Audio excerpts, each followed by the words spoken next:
চলে আসলাম আবারও তোমাদের সাথে নতুন একটা রেসিপি নিয়ে। আজ আমি বানাবো আলু আর ঢেঁড়সের দুর্দান্ত স্বাদের একটি রেসিপি, যেটি দুপুরের ভাত বলো বা রাতের ডিনারে জাস্ট জমে যাবে। নমস্কার বন্ধুরা, আমি রীতা চলে আসলাম তোমাদের সাথে আবার একটা রেসিপি শেয়ার করতে। কে কোথা থেকে আমার রেসিপিটি দেখছে অবশ্যই তোমাদের সুন্দর একটি কমেন্টে বলে যাবে। রেসিপিটি করার জন্য এখানে আমি নিয়ে নিয়েছি একটা বড় সাইজের আলু, নিয়ে নিয়েছি ঢেঁড়স, আর নিয়েছি একটা টমেটো।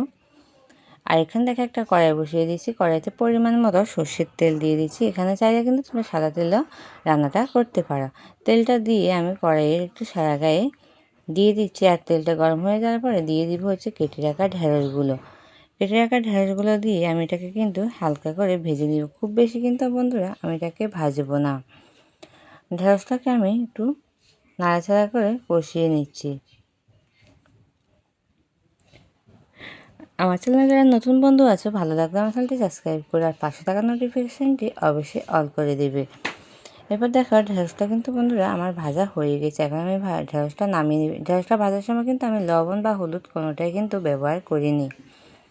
এরপর দেখো সবগুলো ঢেঁড়স নামিয়ে নেওয়ার পর আমি আরেকটু তেল এখানে দিয়ে দিচ্ছি পরিমাণ মতো।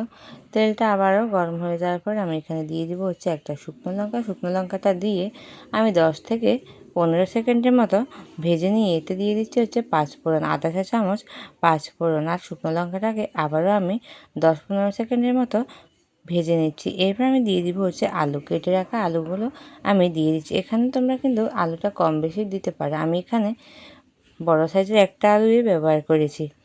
আলুটা দিয়ে অল্প পরিমাণে একটু লবণ দিয়ে আর হলুদ দিয়ে আমি এটাকে ভেজে নেব। লবণ হলুদটা দিয়ে আলুটাকে আমি ভেজে নিচ্ছি। এরপর দেখো আলুগুলো কিন্তু আমার 50%-এর চাইতেও বেশি ভাজা হয়ে গেছে। এখন আমি এতে দিয়ে দেবো হচ্ছে কেটে রাখা টমেটোগুলো।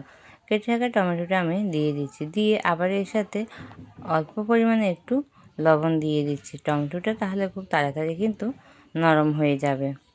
অল্প একটুখানি লবণ দিয়ে আমি আবারও এটাকে খুব ভালোভাবে কষিয়ে নিচ্ছি।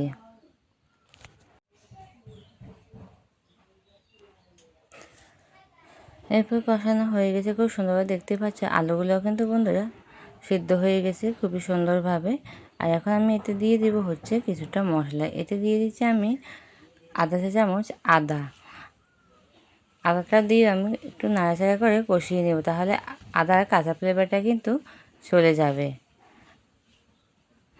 আদাটা দিয়ে আমি আবার এটাকে 1 মিনিটের মতো কষিয়ে নেব। এরপর আমি দিয়ে দিব শুকনো মশলা। আমি দিয়ে দিচ্ছি আধা চা চামচ জিরে গুঁড়ো, দিয়ে দিব আধা চা চামচ ধনে গুঁড়ো, আর দিয়ে দিব আধা চা চামচের চাইতে পরিমাণে একটু কম হলুদ গুঁড়ো, আর দিয়ে দিচ্ছি লঙ্কা গুঁড়ো। লঙ্কা গুঁড়োটা আমি আধা চা চামচের চাইতেও বেশি দিয়েছি, আর হলুদ গুঁড়োটাও আধা চা চামচের সাথে অল্প পরিমাণে একটু বেশি দিয়েছি। তারপর অল্প একটু জল দিয়ে এটাকে কষিয়ে নেব, যেন মশলাটা পুড়ে না যায় তার জন্য। জলটা দিয়ে আমি এটাকে 2 থেকে 3 মিনিটের মতো খুব ভালোভাবে কিন্তু কষিয়ে নেব।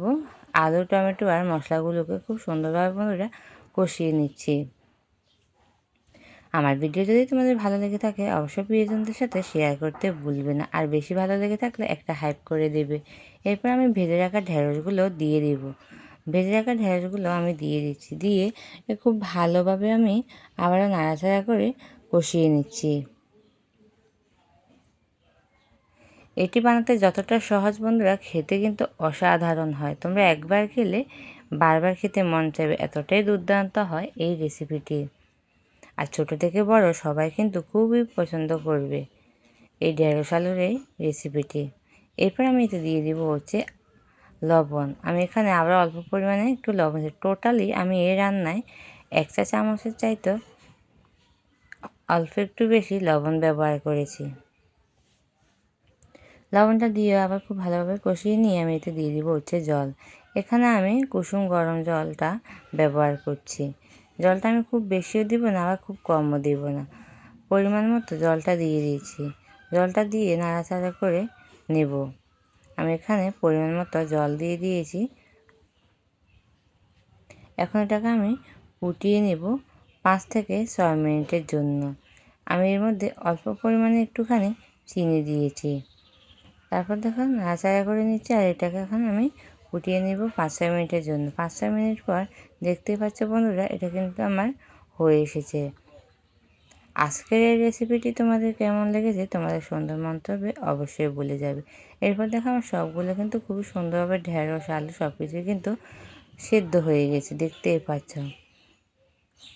আর রান্নাটাও কিন্তু আমার পুরোপুরি কমপ্লিট হয়ে এসেছে। আমি অল্প একটুখানি আলুগুলোকে এরকম করে হালকা একটু ভেঙে দিচ্ছি, তাহলে গ্রেভিটা কিন্তু খুবই দারুণ আসে। খুব বেশি ভাঙছি না, 2-1টা জাস্ট ভেঙে দিয়েছি। একদম শেষে আমি দিয়ে দিব গরম মশলা গুঁড়ো। আমি এখানে আধা চা চামচের চাইতেও কম গরম মশলা গুঁড়ো ব্যবহার করেছি। গরম মশলাটা দিয়ে হালকা একটু নাড়াচাড়া করে কষিয়ে নিচ্ছি। বাস হয়ে গেছে আমার আজকের রান্নাটি রেডি। একদম শেষে আমি ধনেপাতা কুচিটা দিয়ে রান্নাটা এখন আমি নামিয়ে নেব। আমার রান্নাটা বন্ধুরা পুরোপুরি কমপ্লিট হয়ে গেছে। আর এদিকে হচ্ছে আমি একটা বাটির মধ্যে সবগুলো নামিয়ে নিচ্ছি। এটি খেতে বন্ধুরা অসাধারণ।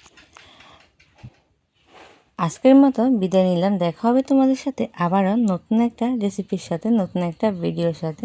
ততক্ষণ সবাই ভালো থাকবে, সুস্থ থাকবে, সাবধানে থাকবে।